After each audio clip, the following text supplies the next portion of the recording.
since then, but he keeps coming back to play that anti-social mutant, which I've been called before. Have you really? There's a story behind that, which we'll get into later. I was a In the cat. meantime, he is set to retire that character with a standalone feature. Raphael Seth has a look in this week's home video view. They say that is the Wolverine movie we've been waiting to see. Hugh Jackman talks about fan feedback for the film Logan.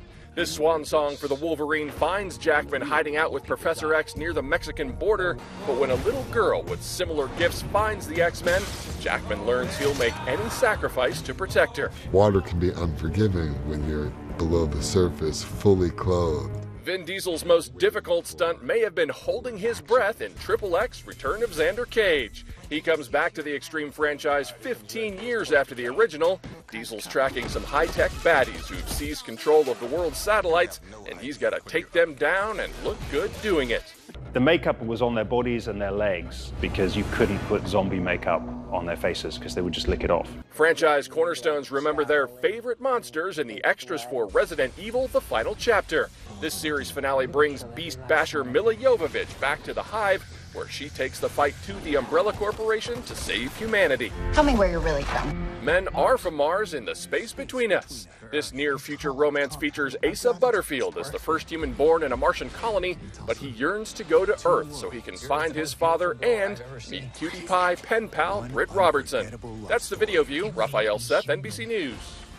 So I'm sorry we had to cut you off at the last segment. No. We're quick on time, but you were at the Monique Burr Foundation Yes. last night, and you had some interesting speaker you said that A really night at resonated Roy's, with you. yeah, night at Roy's last night for the Monique Burr Foundation, and we had actually Richard Gary was on the chat yesterday talking about.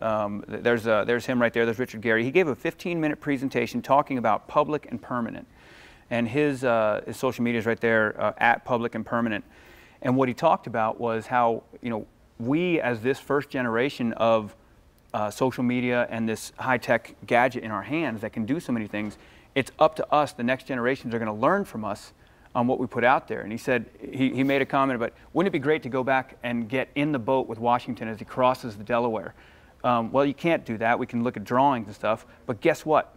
In 50 years, grandkids are going to be able to pull up everything we did and took pictures of.